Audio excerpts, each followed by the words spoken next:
morning out there.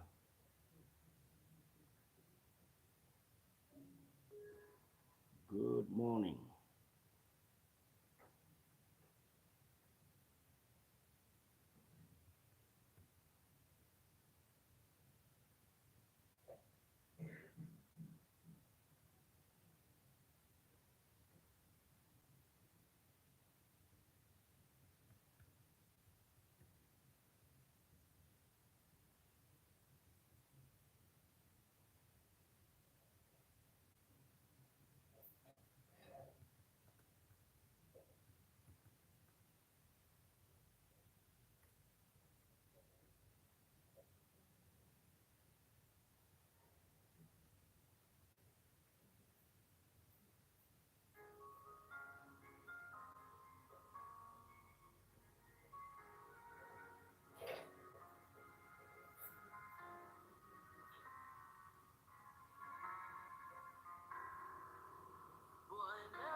Good morning.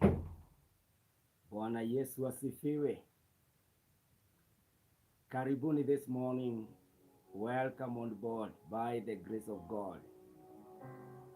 Na neema itatutosha kwa jina la Yesu. It is the 26th day. Only 14 days remaining. The countdown is on. And we bless the name of the Lord for his love and his care.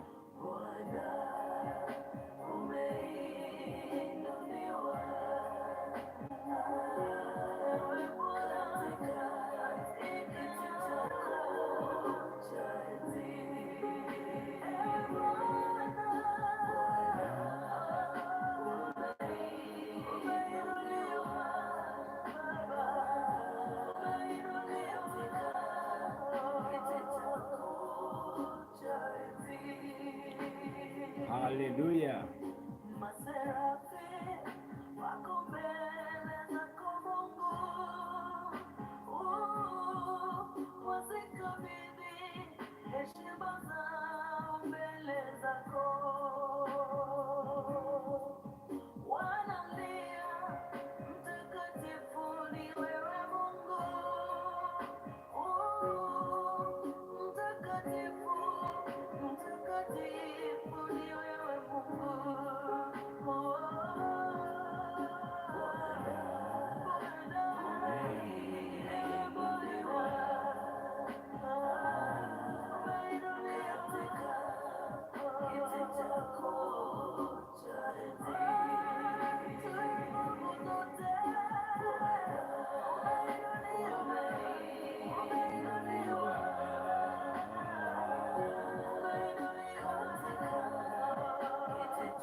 Karibu, karibu, karibu.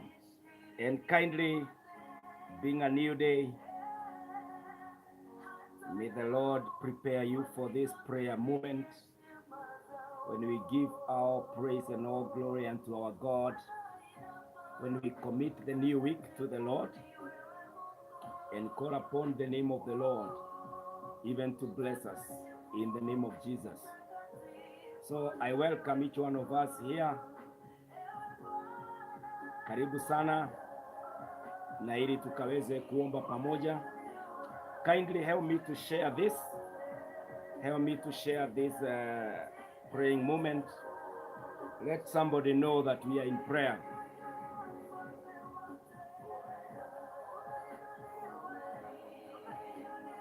Invite your friend.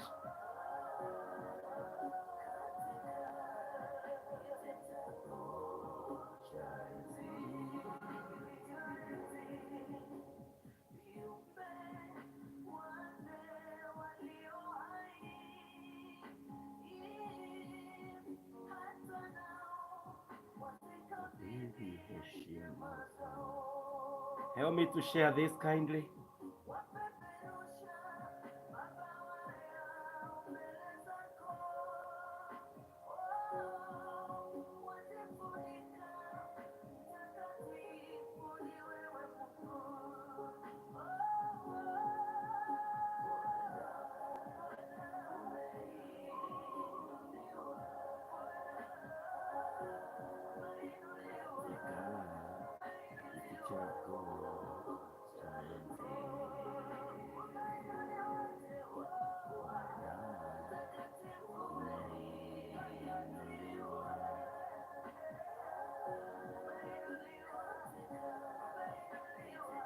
Nisaidie kushare.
Thank you.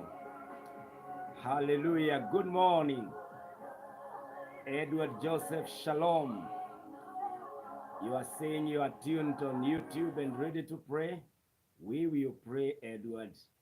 We are going to pray. We are here for prayers. And so we are getting ready. We are getting ready right now.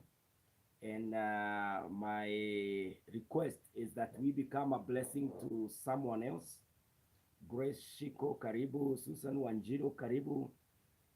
Valentine Chepkurui, karibu sana. Miriam Pato and Pato mwenyewe, karibuni sana. Edward Jero, Susan, all of us, karibuni sana. And help me to share this to a few people, ili tuweze kuanza na kuendelea katika jina la Yesu. Remember that we are in the almost the 4th week now. Tunakuja kumalizia, tumebakisha only 2 weeks, 14 days, and we are done with 40 days of prayer and fasting. When we started, it appeared like a long journey that we may not see the 10th of February. It happens with time. Even sasa kuna watu wanaona December iko mbali, even myself. But we have lived this many years, and there is no year that came without a day. Each day has been there all the way to 365, sometimes 366. And so when you time something, be sure it will come to pass. And so you gotta get doing what you ought to do and committing yourself to doing it, the passion to do it, and also the purpose, the importance of doing it. That is what should be guiding and leading your day every time that we are given by the Lord. And so it's 2 weeks. If you have been there and you have not been fasting, you have not fasted a day, 3 days, 7 days, 21 days. Now in the 40, you may not be here. I ask you, join us and get yourself aligned to the will of God in the year 2025. January inaisha. By Saturday, January will be done. And so I am asking us, join me, join us. Let us come together. Let us come and pray. Let us come and believe God. Let us come and look up to the Lord for the honor, for the glory of the name of our God. And so this morning, I welcome you that we may pray and that we may proceed with our new week by the grace of God. Asanteni sana for gathering here and coming that we can pray. Let us pray together. Father, in the name of Jesus, I thank you for a new week, and it is the 26th day of our fasting and prayers. Lord, we are so grateful. Thank you for your face that has been shining upon us. Thank you for thy hand that has been upon us. Thank you, Lord, for the prayers that you have answered. Thank you, Lord, for many doors that you have opened. Thank you, Almighty, for the new year, the peace that we can enjoy, the hope that we are riding on. Thank you, Lord, for speaking to our spirits with your word. Thank you, Lord, for refreshing us, putting an insight within us. Thank you, Jehovah, for your presence together with us. Lord God, we are grateful. Lord God, we are thankful. And this day, Almighty Lord, while on the mountain, Lord God, we know we are sinners. Lord, thank you for the provision of forgiveness. Now we repent. I begin with myself. I pray, oh God, search my mind and my heart, that Father, you may forgive me and align me with your will.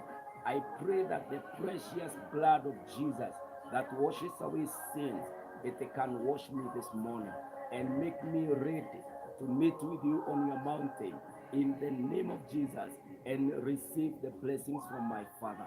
I pray for the same for my brothers and sisters this morning. Forgive them, O God. Have mercy upon their lives, Almighty, that they will be aligned to your will, that the Holy Spirit of God, we will hear your voice and even the understanding from the illumination of the word. In the name of Jesus, my God and my Redeemer, forgive the country, forgive the church, forgive your people, my God. All of us, oh Lord, we have fallen short of your glory because we have sinned. Have mercy on us, for we have cried in the name of Jesus. At the foot of the cross, oh God, there our remission of sins are found, oh God. We repent, Lord, forgive us and align us to your will in the mighty name of Jesus. Thank you, Almighty, as I bring your people and lead them on the mountain this prayer day, this prayer morning. I ask you, oh God, Father, lead me and hear our calls and our prayers, oh Lord. I am praying, oh God, together with all these your people in the name of Jesus. Na Mungu Baba, ninakuomba ya kwamba tunapoanza safari asubuhi njema, ya kwamba u pamoja nasi. Naombea wapendwa hawa wote ya kwamba Mwokozi wetu, wewe uishie milele, Bwana unatuelekeza na Mungu wetu unatupeleka wiki nzima katika jina la Yesu. Sasa ninaombea safari ya leo, wale wako safarini, Bwana wabariki, wajalie na uwaneemeshe. Ninaombea wale wanaenda kwa biashara zao, Bwana wabarikie kazi ya mikono yao. Wale wote ambao wanaenda kwa maofisi, wape kibali Bwana. Wafanyakazi na wale Bwana ambao ni waajiri wao, Bwana wote tunajumuika hapa, tubarikie wiki mpya, tujalie kwa hii wiki mpya kwa jina la Yesu. Baba wa mbinguni, kuna wengine hawana namna naomba Bwana wape njia, Mungu wetu waelekeze mahali umeweka riziki yao kwa jina la Yesu. Ninaomba Bwana na wale wagonjwa wanaamkia hospitali, Baba wa mbinguni, naomba uwatembelee, naomba Bwana uwanemeshe, hata wale wako na issues na conditions in their lives. You are God who is all merciful, the one who is able, Lord, even Lord, to heal us. Lord, remember mercy and heal them, Almighty. Wengine wanaelekea kotini, wana makesi, ninawaombea wewe Mungu wa haki, Baba wa mbinguni, Mungu wetu, nyosha mkono wako na utamke neno, hayo makesi yaamuliwe na mengine yaanguke, uyaondoe ili ubariki wapendwa. Wengine Baba wa mbinguni ni familia hazina amani, ninaomba Bwana ushuke na ujionyeshe, Mungu wa mbinguni. Wengine hata ni wachungaji, watumishi wa Mungu, wako katika hali ngumu, na waombea neema iwatoshe na mkono wa Bwana uwe juu yao, Bwana ukiwahuisha tena kwa jina la Yesu. Wengine Baba wa mbinguni ni watoto, wengine ni wanafunzi kwa njia tofauti, naomba Bwana uwaelekeze na uwajalie, Mungu wa mbinguni. Asubuhi ya leo tunapoomba, tunakabidhi taifa letu kwako, tunakabidhi kila mmoja kwako, na ninaomba sasa, si Bwana ufanye jambo jipya. My God, the year, the month is far much spent. I pray today on the 27th day of January of the new year, on this January, and now 26th day of our prayer and fasting. May you have mercy upon us, Lord. Hear every cry, every call we are making, Lord. You have told us in Jeremiah 33 verse 3, call unto me and I will answer you. I will show you great things that you do not know. Lord, we are ready. We are calling upon your name. Have mercy, Lord, upon us and hear us this morning. Ninakushukuru Mungu Baba, wewe ambaye unajua wiki hii, wewe unayefahamu Alfa leo kuendelea mpaka Omega mwisho wa wiki hii, wewe ndiwe tuko naye. Wewe ndiye unafahamu njia zetu, mahitaji yetu, na uko na namna ya kukutana naye. Bwana, si utubariki, Mwokozi, tuneemeshe. I pray for the renewal of strength of all of us who are faithfully fasting. Lord, encourage us. Lord, help us to go all the way and finish strong as we enter into a covenant of 40 days. Enable us, oh God. Stop any disease, any accident, anything, my God, that Jesus may challenge us.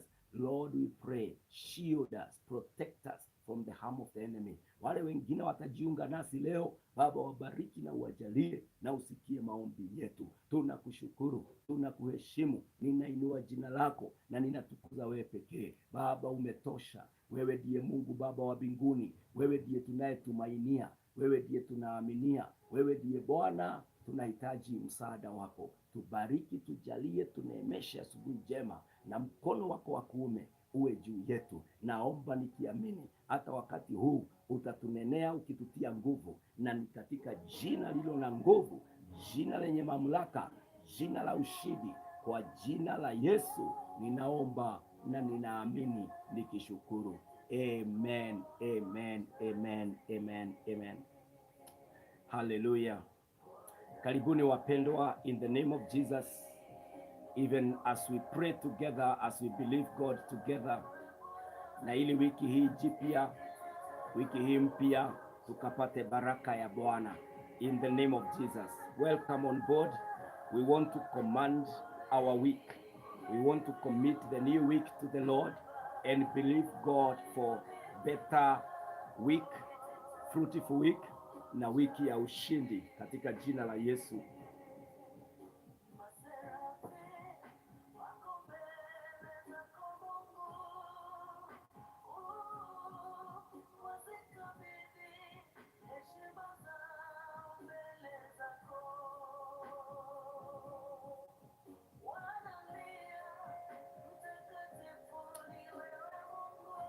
Hallelujah. As we begin the new week, our prayer item today is aligning the week to the will of God. Not aligning the will of God to our lives. It's aligning our lives to the will of God, because the will of God does not change. Mpango wa Mungu hauwezi kubadilika. Kwa nini? Kwa sababu Mungu hawezi fanya makosa. katika kukupangia maisha yako. He is perfect in nature, and so his plans are perfect. Ourselves, we are the kind that goes to misalignment.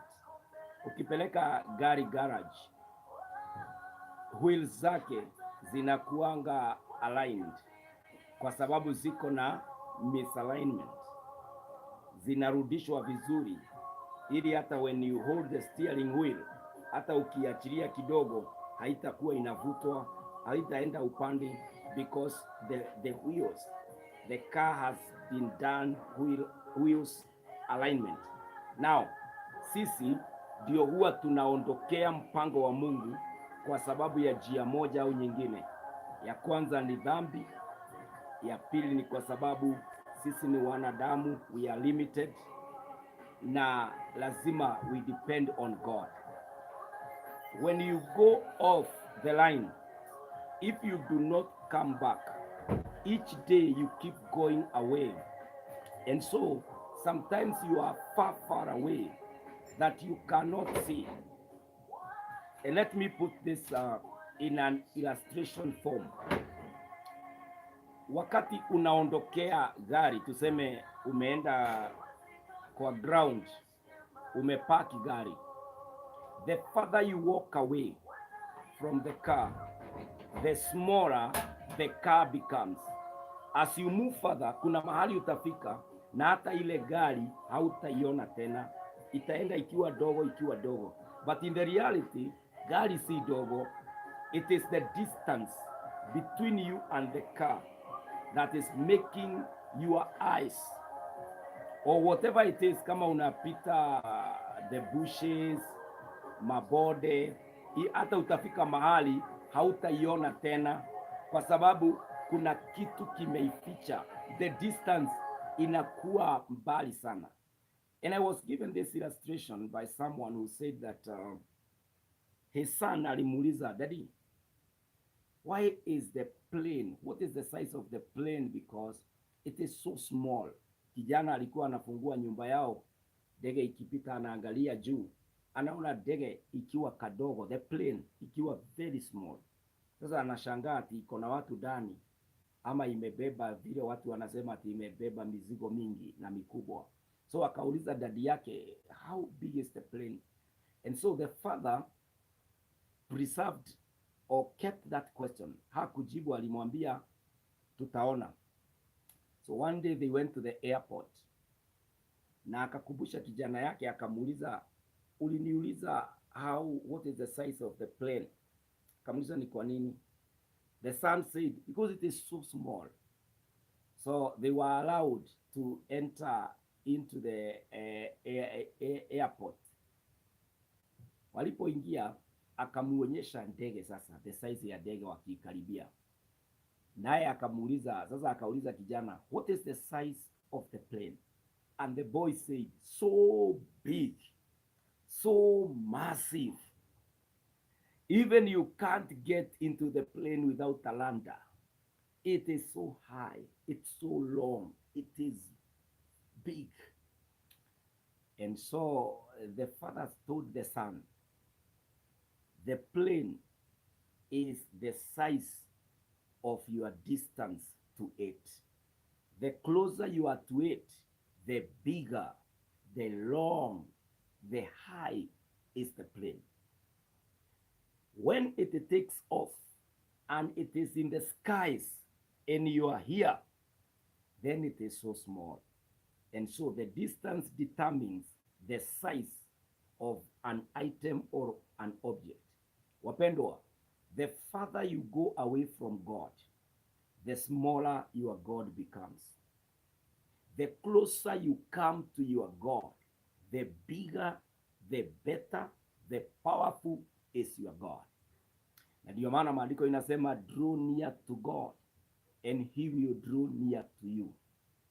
When you keep praying, keep reading the word of God, keep believing in God, you will see miracles, wonders. You will experience the presence of God. The further away you move, you are not in fellowship, you are not in the word of God, you are not in prayers, you are not in testimonies, you are not reading good materials about what God is doing, then your heart will be so far away. God will be appearing in the evening of your day. God will not even be found in the course of the week. And the further you move away from God, the smaller he appears. There are battles you'll be fighting alone. There are challenges you will never make it, because only with God can you make it. Na kwa hivyo, kwa hii wiki, we want to draw closer to God. Remember, God does not go away. Sisi ndio huwa tunamuondokea. Na the further you stray, the further you go away from God, the smaller he becomes. Now ourselves, we want to draw closer to our God. And how do we draw closer to our God? By such sessions that like we are having. Prayer and fasting is the first step we have done this new year.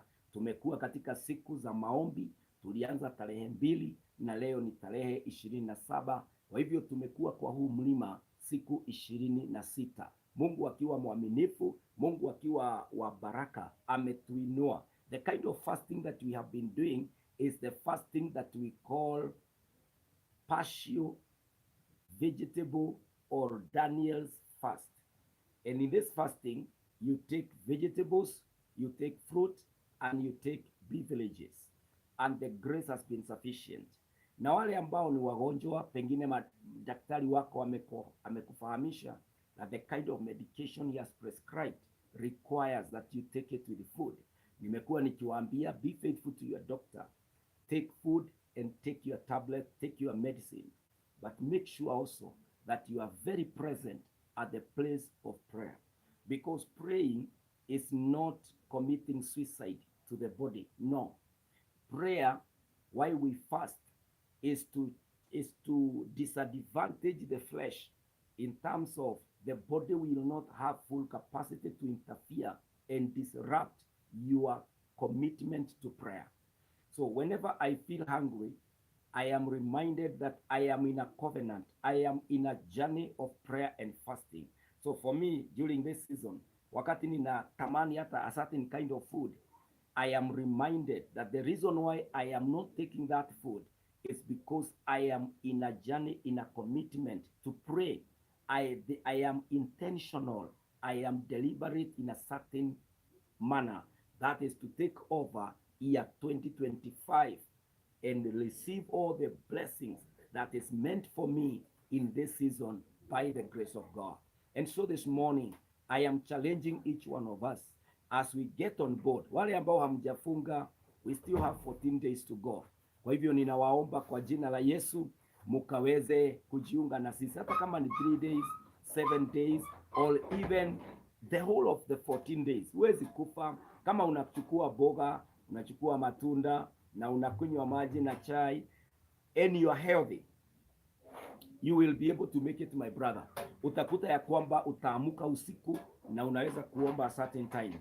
Kwa siku unaweza kuomba. You are encouraged. By the way, all of us have an opportunity to pray. Because prayer is not shouting. Si lazima atiwe unatembea kwa kampuni, kwa ground, ukishout, ukisema vile tu tunakuanga na freedom kwa kanisa, pengine kuomba na sauti kubwa ama prayer center. But even God hears the whispers. Remember that in Matthew 6 inatueleza, especially Matthew 6:6 inatueleza ya kwamba tukiingia kwa nyumba, unaweza kupiga magoti pale kwa nyumba yako na Mungu anaye kwa siri atakusikia. So God hears whispers, God hears shouting, God hears all manner of formats ambaye utakuwa sawa kuomba. Kwa hivyo ukiwa kwa ofisi yako, unaweza even take a few moments of silence, but you are praying in your heart and the Holy Spirit is within you, helping you to pray. Na ukipata nafasi, funga huo mlango wa ofisi, piga magoti pale, jiombe kwa jina la Yesu. Wakati hata unasukuma hiyo smoky trolley, unauza pengine kwa street, enda tu ukiomba ndani yako, ukimwambia Mungu Baba, it doesn't matter the noise in town, our God hears. Saa hii tunapoomba, kuna wengine wanaombea Congo, kuna wengine wanaombea United States of America, kuna wengine wa prayer centers zimejaa na sasa hii wako kwa prayer moment. Kwa hivyo God hears all of us. Hakuna ati noise ambapo ati ni mahali Mungu hawezi sikia ati kuna too much noise. No, that is only in the realm of the men, ya kwamba siwezi sikiza watu watatu ama wanne wakiongea pamoja. And so friends, everywhere you are, keep praying, keep mentioning your family before God, keep mentioning your biashara before God, keep mentioning your afya before God, keep even mentioning our government before God, mention your pastor, your church before God, mention that friend ambaye alikuambia nani, hebu nikumbuke kwa maombi. Keep in prayer. Hallelujah. Na kwa hivyo wapendwa, I'm encouraging you that as we enter the final 2 weeks, you can join us, be encouraged, na tunaweza kuomba pamoja na tutasafiri hii safari pamoja. However, today's agenda is to align this week to the will of God. And I want us to pray that this week, as you commence your travels, the Lord will be with you. As you commence your businesses, the Lord will be with you.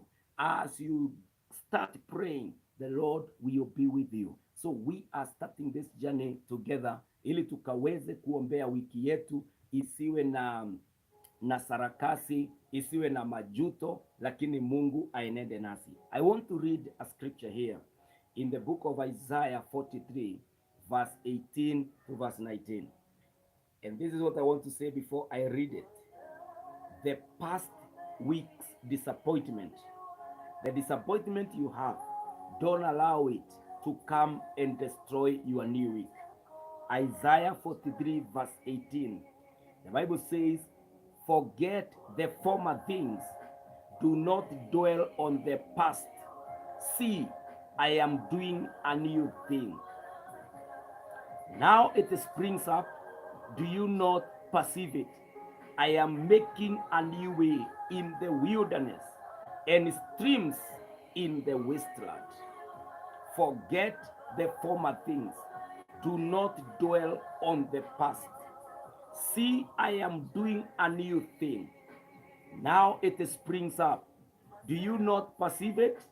I am making a way in the wilderness and streams in the wasteland. Mpendwa, forget the former things. There are those disappointments ambazo umezipitia last week. Please don't allow them to determine your new week. There are those pains and bitterness. There are those moments that took away from you whatever you had gathered. Now, receive the fresh start in the name of Jesus Christ. As you hit the new week, remember that the Lord will do a new thing for you. Aliwaambia wana wa Israeli through prophet Isaiah that my children, you have gone through a lot. There is so much that has happened in your life, but receive you my word. Forget the former things.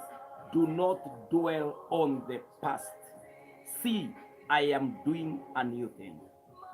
We want to trust God this new week for a new thing.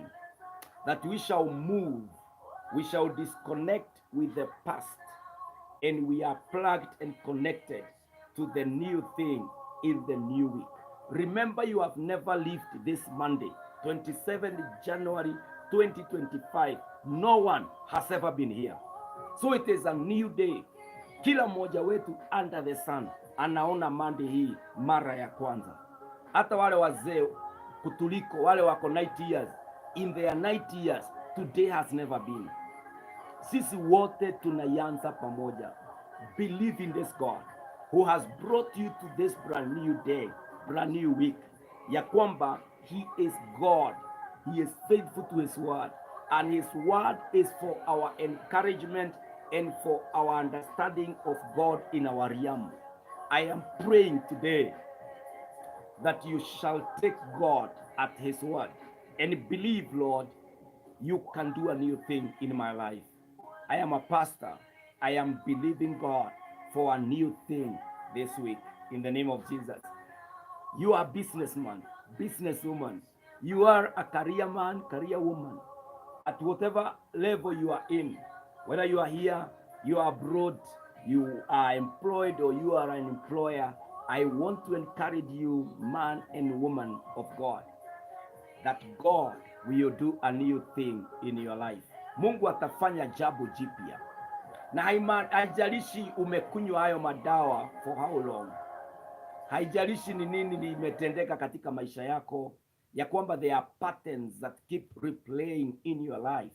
I want you to know that that thing, when it faces God, God will make a new thing. When you face God, you change your mind and your eyes from that sight and you put it on God. Then God will follow his word.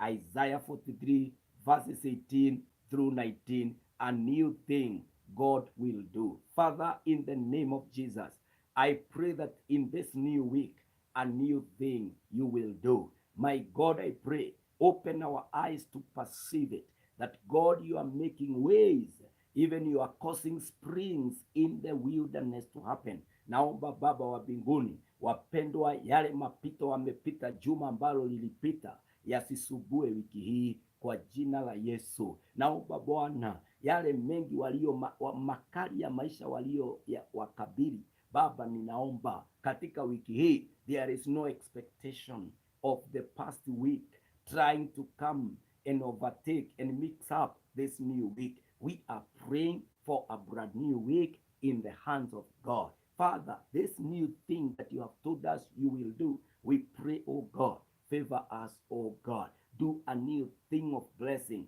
a new thing of honor, a new thing that will push us closer and closer to our resolutions achievement of the year 2025.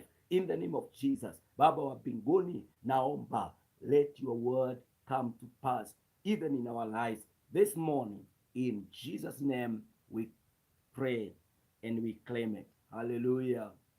I want also to read in the book of Lamentations. In the book of Lamentations, chapter 3, verses 22 and 23. Listen to this. You will love it. The Bible says, because of the Lord's great love, we are not consumed.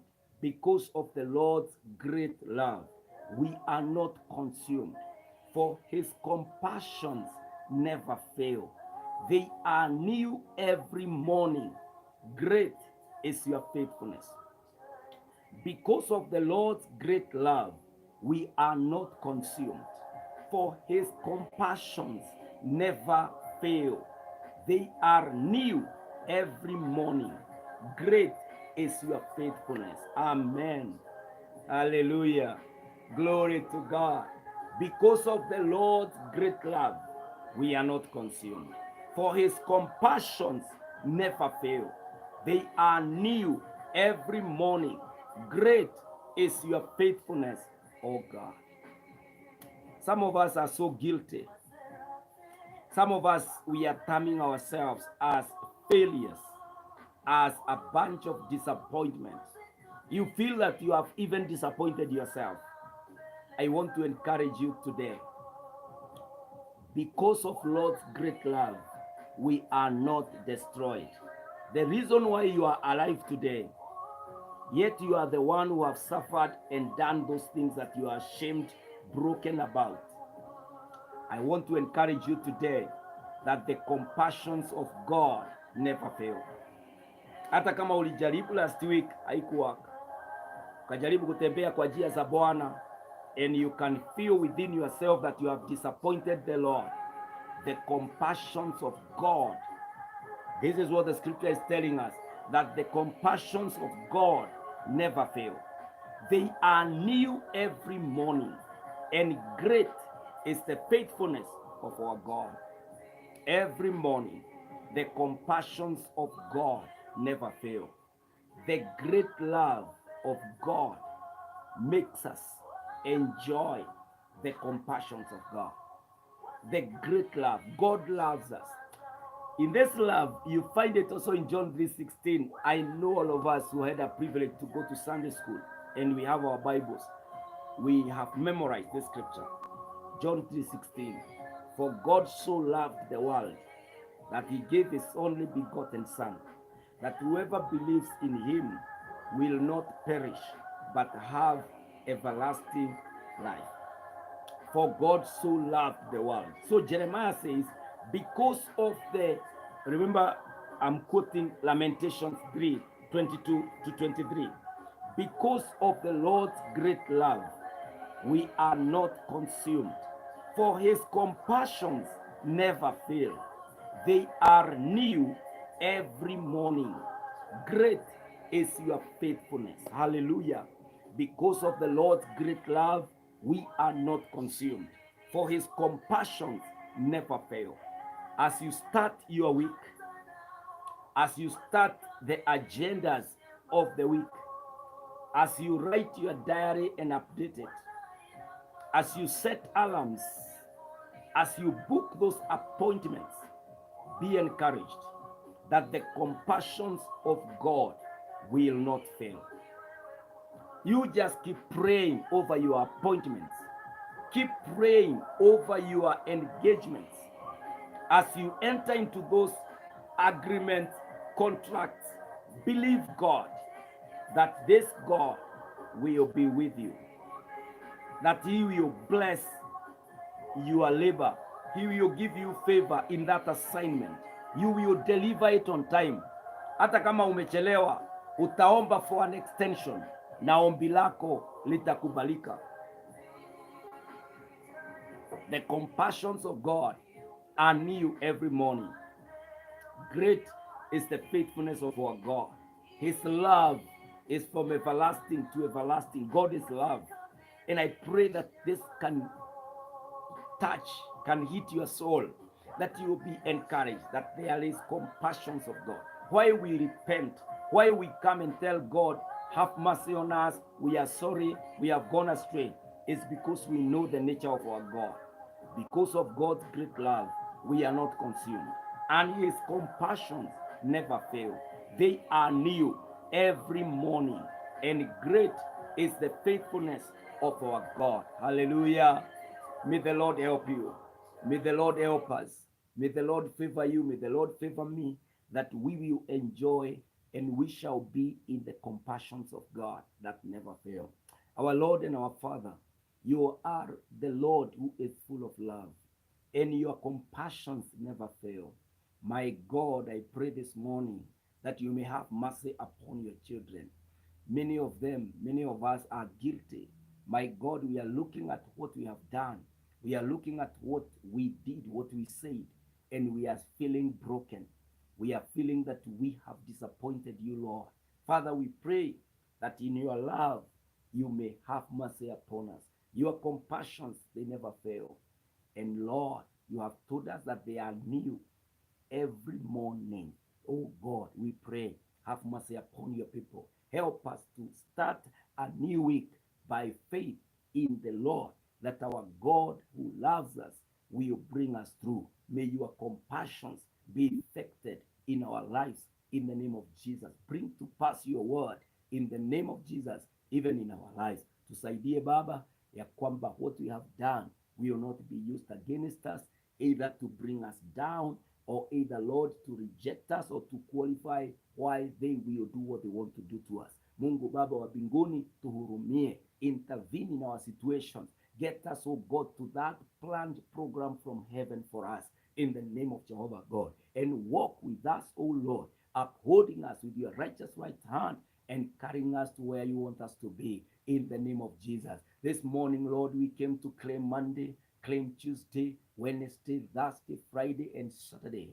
Then Sunday, oh God, and a new Monday. My Father, my Lord, throughout the week, let your compassions, oh God, find us, and let your great love, Lord, avoid us from all calamities in the name of Jehovah God. Father, every morning you have said that your compassions are fresh. My God, I pray that, Lord, you may do it for us in the name of Jesus. Help us, Almighty. Lead each one of us today and give us this week for the glory of God.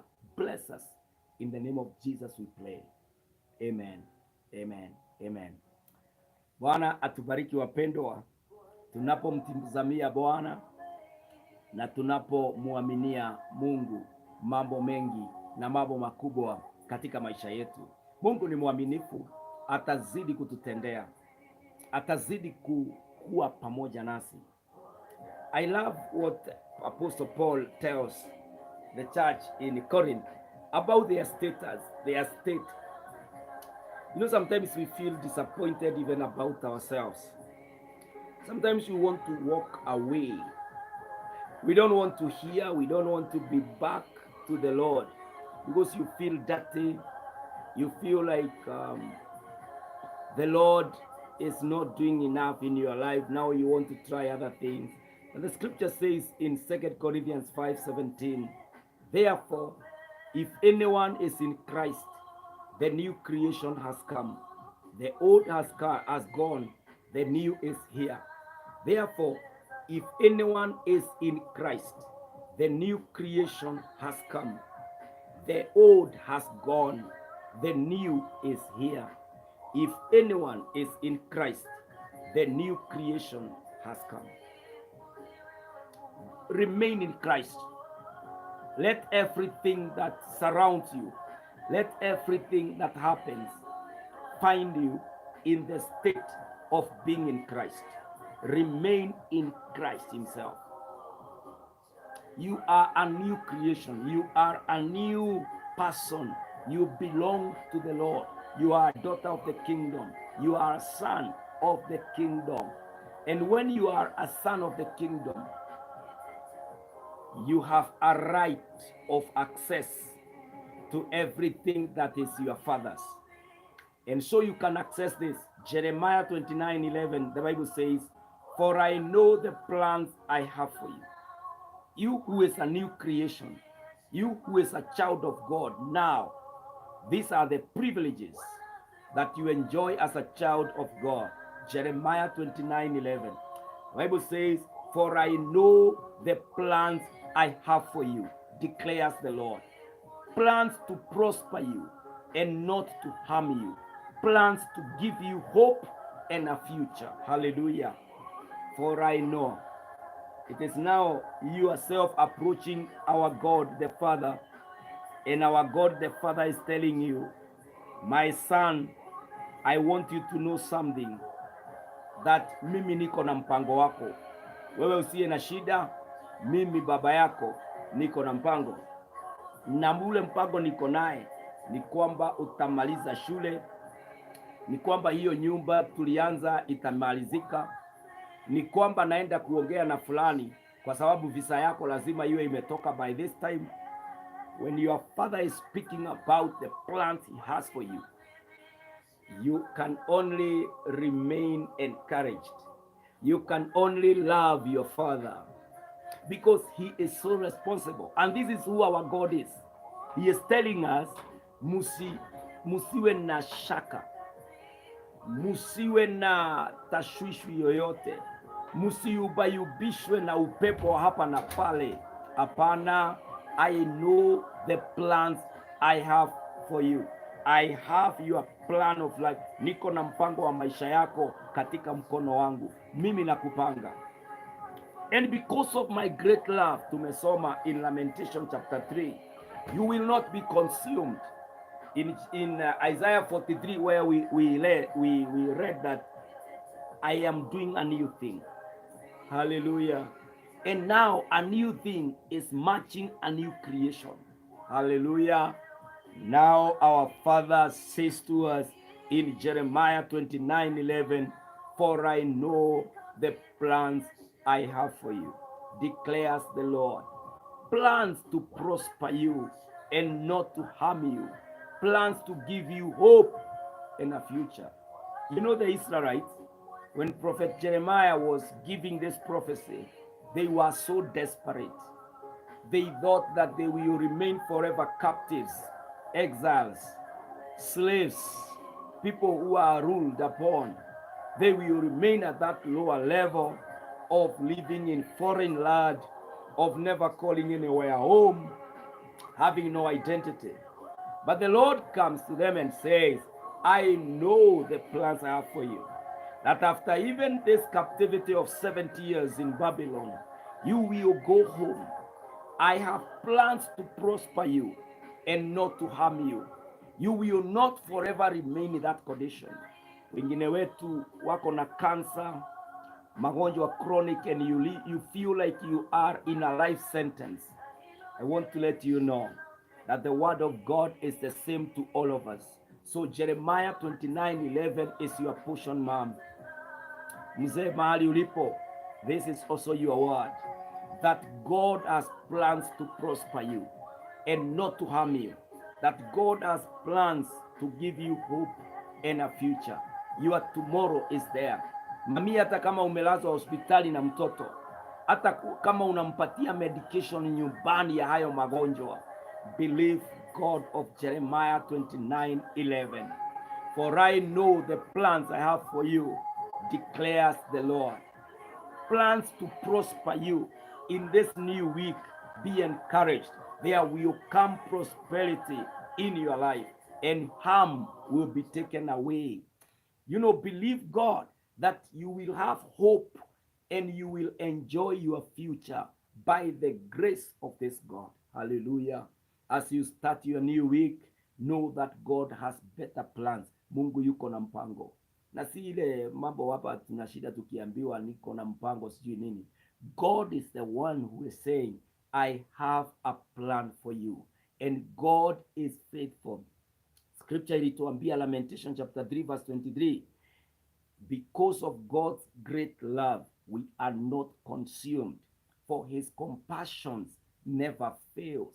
They are new every morning. Great is thy faithfulness. Hallelujah. And so be encouraged that the great faithfulness of our God applies to meeting Jeremiah 29:11 as you take him at his word, ya kwamba Mungu wetu ako na mpango mwema wa maisha yako, na sio mpango wa kushindwa, sio mpango wa kutuzima na kutufanya tuzimie. Hapana. The plan of God delivers prosperity. The plan of God brings about hope, and it brings about a future. Hallelujah. Wapendwa, this morning, be encouraged as you start off your week. Minister to your Monday that God has better plans to give you hope, to give you a future, because they are plans of prosperity and not of harm. Speak to your Tuesday. Speak to your Wednesday. Declare to your Thursday. Declare to your Friday. Believe for your Saturday, even on Sunday, telling the Lord, you are faithful. Great is thy faithfulness. I claim the plans. I come for the plan that you establish me this new year. You establish me this new week, even to align, to be in step with your plans, that I will not wander. I will not be here and there confused. Apana, I am on a program. I am on an established plan from God. Hallelujah. Na uaminie Mungu ya kwamba Mungu atatenda na atafanya.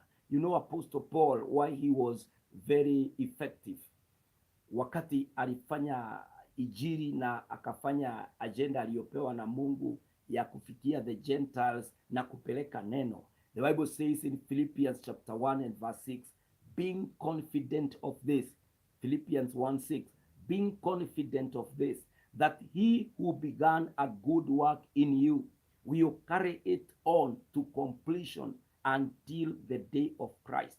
Being confident of this, that he who began a good work in you will carry it on to completion until the day of Christ. God does not get us halfway. He knows the plans he has for us. He has said they are plans of prosperity, not of harm, plans of hope and future. He knows A to Z. He is the Alpha and the Omega. And in between, he is God with us, Emmanuel. Hakuna nyakati ambayo anatuachilia. Hakuna nyakati ambayo atafanya tuzimie. So what is our position at this point? Since God will do a new thing, since the compassions of God never fails, since God has a plan, a better one for prosperity, hope, and future, since we are confident that he who began the good work in us will carry to completion. Now, what is our position? Our position is Proverbs 3, verse 5 to 6. Proverbs 3, verse 5 to 6. Trust in the Lord with all your heart, and lean not on your own understanding.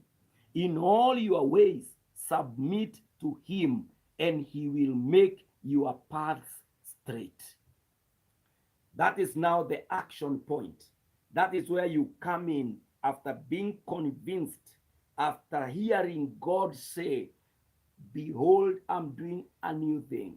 That in the wilderness there will be springs of water.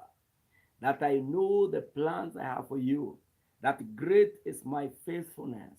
That what I began, I'll carry to completion. Now, your position, my position, where we are called into action now, is Proverbs 3, verse 5 to 6. Trust in the Lord with all your heart, and lean not on your own understanding. In all your ways, submit to him, and he will make your path straight. Trust in the Lord with all your heart. Aminia Mungu. Mwambie Baba, tegemeo, tumaini. Mimi, wewe Bwana, wewe peke yako ndiye tumaini na tegemeo langu. Kweli ninajua kufanya kazi, I am a professional, niko na marafiki. Leo hata ninajua ile agenda ambayo ninastahili kupush. Lean not on your own understanding. As you do those things, do them in submission. Unajua kuna watu wengine mtakutana walete issue ya kudanganya na kutokuwa watu faithful. Wewe mwenyewe, the scripture says, in all your ways submit to God. Waambie no. Hata kama mko na uwezo wa kufanya, exclude me. Mimi sitakuwa kwa deal chafu, because I am in submission to God. And the Bible have said, and he will make your paths straight.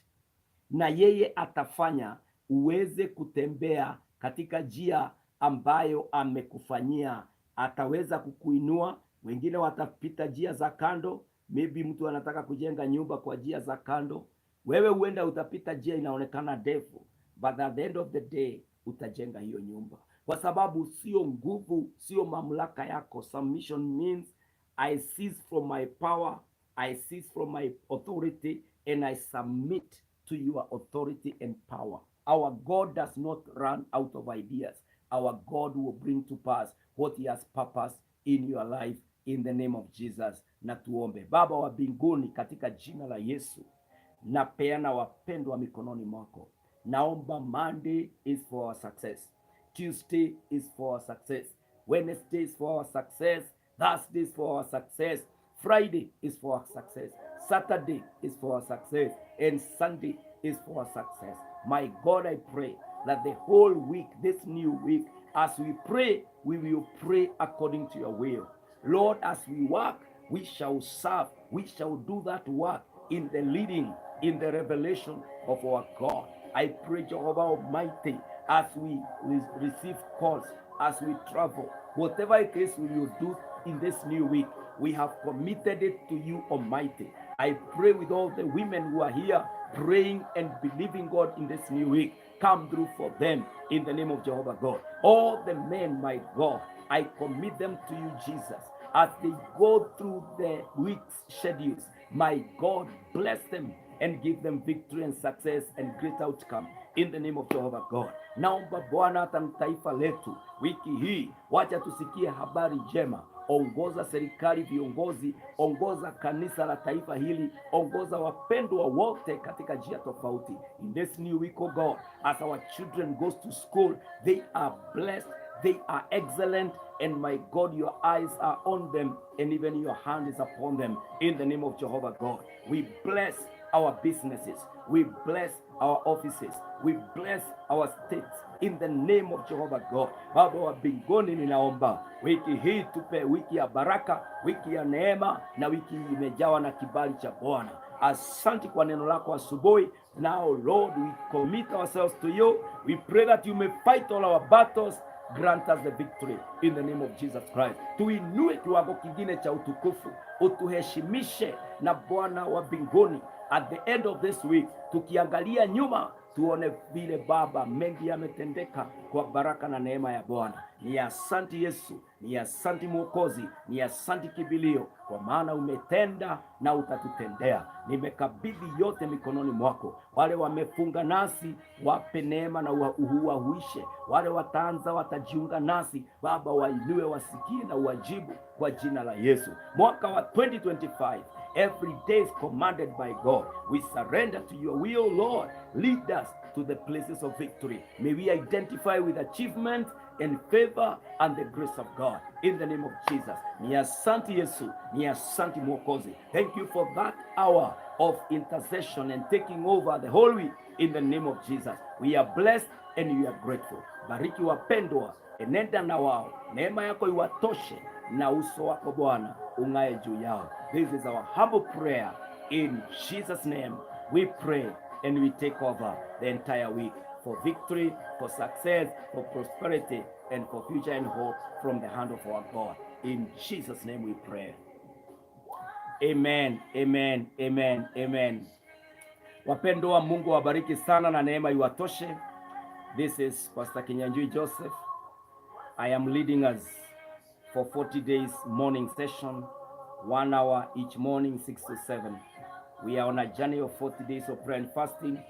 The kind of fasting we are doing is the partial fasting, whereby you take fruit, vegetables, and then the beverages.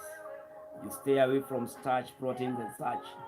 And we are trusting God for the takeover of the year 2025, that God will unpack it for us and that He will shield us from any other attack or harm from the enemy, na baraka tutaipokea.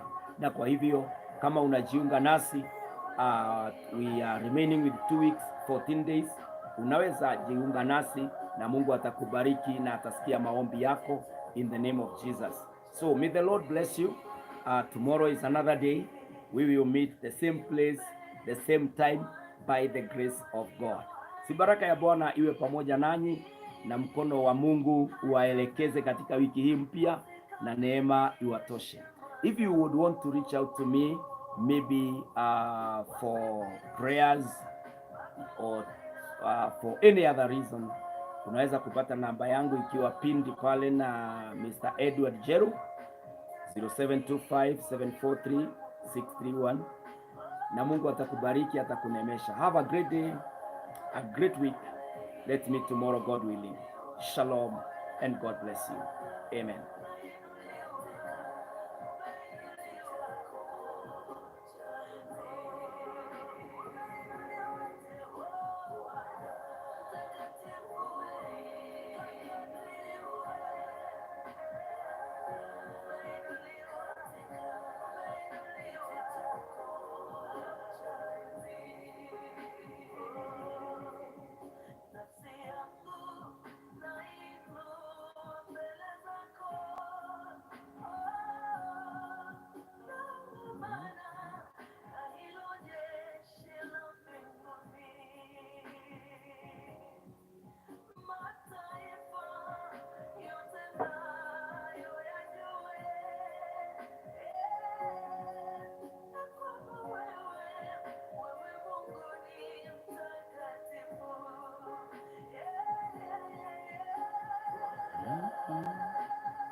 Kiti chako cha enzi.